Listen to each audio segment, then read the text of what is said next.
Berarti mulai sekarang sakit ingat Allah. Kenapa logikanya? Yuk saya ajak berpikir logika. Ibu tahu di dalam tubuh ada yang namanya sel darah putih. Apa fungsi sel darah putih? Untuk melawan kuman. Kalau ada kuman masuk, dia bergerak. Kumannya banyak, dia membelah diri. Setelah mati itu kumannya, karena jumlahnya yang banyak dari sel darah putihnya bunuh diri sendiri. Karena kalau nggak bunuh diri, kebanyakan sel darah putihnya. Pertanyaannya, siapa yang nyuruh sel darah putih? Kok gerak sendiri, belah diri sendiri, bunuh diri sendiri, siapa yang nyuruh?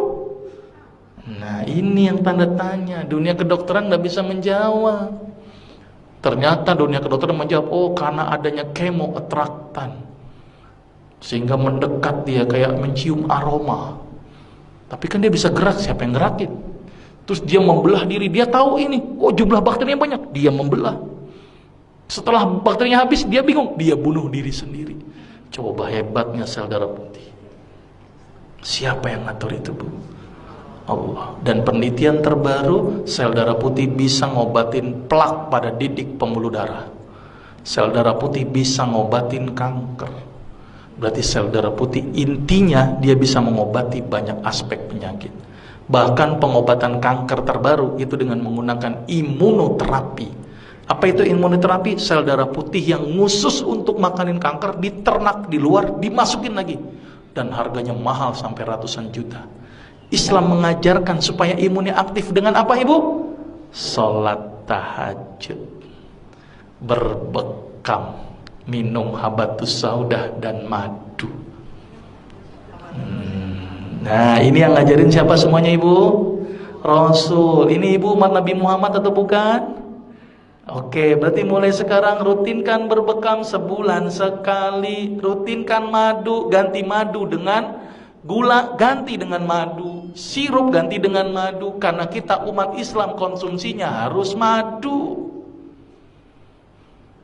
Tapi umat Islam selalu dibikin stigma, hati-hati madu palsu. Tapi yang namanya sirup palsu nggak pernah hati-hati. Sirup jelas-jelas palsu diminum, coba. Madu yang belum tentu palsu apa enggak mau diminum. Ini kan aneh umat Islam, ternyata stigma itu yang bikin kita jauh dari madu. Padahal sepalsu-palsu madu lebih bagus daripada gula pasir dan sirup. Karena madu palsu nggak mungkin dibuat dari gula pasir, tekor. Coba tekornya loba. Satu botol madu butuh berapa kilo gula pasir? Petaninya dibilang, saya kena, ini tambahin gula nggak? Dok, secara teori ekonomi aja nggak masuk buat saya, dok. Orang saya cuma naruh kotak, ngumpul sendiri itu madu. Ngapain saya tambahin gula? Jadi nggak mungkin pakai gula, Bu. Tekor buat petani. Paling mungkin namanya pakai CMC, karboksimetil selulose. Dan itu aman daripada gula pasir dan sirup. Jadi sepalsu-palsu madu lebih bagus daripada gula pasir dan sirup. Saking pengen yakinin masyarakat, sampai ada orang jual madu sampai bawa ember-ember sama sarang-sarangnya. Saking nggak percaya itu. Sudah jelas, Ibu? Mulai sekarang ikuti apa yang Rasul lakukan. Sepakat ya? Sekarang mulai berubah. Kalau sakit ingatnya Allah dulu. Mungkin sebagai introspeksi, saya punya salah apa? Mungkin introspeksi, mungkin saya gara-gara ini. Coba makan saya yang salah. Introspeksi dulu. Terus kemudian perbaiki ibadah. Dekatkan diri kepada Allah, bukan sama dokter. Dokter tuh gak nyembuhin, Bu. Cuman media. Obat yang diberikan itu hanya membantu. Tapi yang menyembuhkan adalah konseptualnya adalah tubuh kita sendiri melalui Allah. Maka itu kalau sakit ingat Allah ya. Ini paradigma sakit gimana, Ibu? Sakit seorang muslim, bahkan duri yang ngenain sekalipun, Allah akan ngapus dosa-dosa kita. Jadi kalau sakit harusnya bersyukur karena dosanya dihapuskan. Sepakat, Ibu? Berarti kalau Ibu sekarang menerima sakit harusnya bersyukur. Berarti kalau ditambahkan nikmatnya dengan menambahkan sakit gimana, Ibu?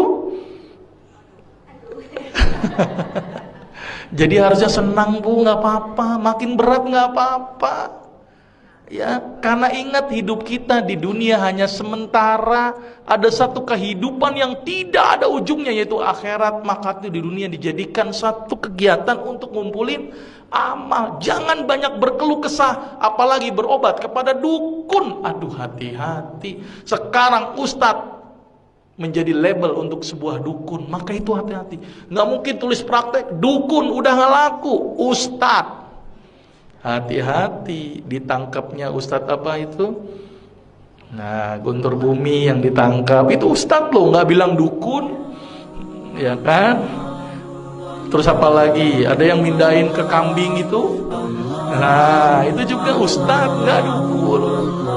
Nah, hati-hati ya, sepakat ya.